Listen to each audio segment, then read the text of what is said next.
Hi, I'm JR Public Speaking, also known as Business Voice Coach. How's it going? Let me ask you, what could be better than PREP? That famous impromptu speaking framework, PREP. Point, reason, example, point. What could be better? Well, I'll tell you what could be better. After coaching for a long time, coaching my public speaking clients and students, I've devised a modified version, a framework I like to refer to as TREET. And that's T-R-E-E-T. Now you might wonder, well, why the modification? Isn't PREP good enough? Well, TREET is superior, and here's why. First of all, I've swapped out the P for a T. The T stands for thesis. That may seem like a minor change, but really, if you think about it, academic writing focuses heavily upon the thesis, which is the main claim or argument, especially of a written piece of content or including essays. A point, on the other hand, as is referenced by PREP, usually refers to as one of the main ideas of a subsidiary paragraph, not the main argument of the whole essay or the whole work. So in my view, thesis is superior, and it's also interchangeable conceptually for those who are also doing academic writing. They can easily think of thesis instead of point. The reason stays the same. We always need to mention the reason. So that's R. Now here's where it really differs. TREET, T-R-E-E-T, has two examples. Why two?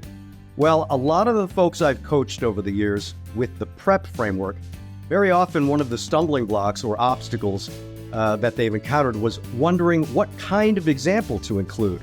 And what happens if I have two?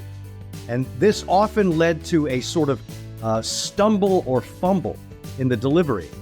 And we all realized together that PREP does not specify more than one example, and it doesn't specify the kinds of examples.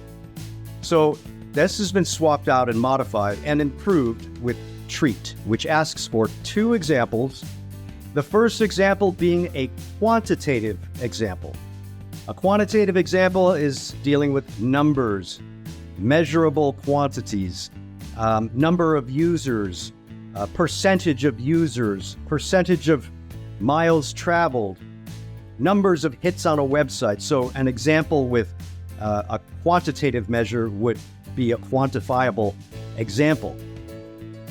I suggested then, immediately following this, a qualitative example.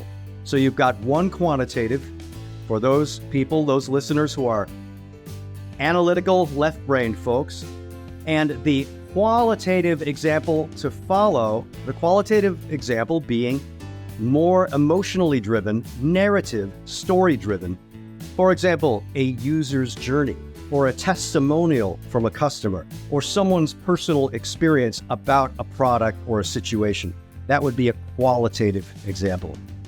This is followed by restating the thesis. That's why we have the final T. So PREP, sure, it's useful, but sometimes people stumble at the example stage when they're thinking, what kind of example should I give? And how many? This is all taken care of with TREET. Thesis, reason, quantitative example, and qualitative example. So two examples, followed by the thesis restated. Thanks very much. Check the information below, and if you found this useful, come on back and subscribe. Be sure to pick up the book. Also, the link is in the description below. I'm JR Public Speaking, also known as Business Voice Coach. All the best.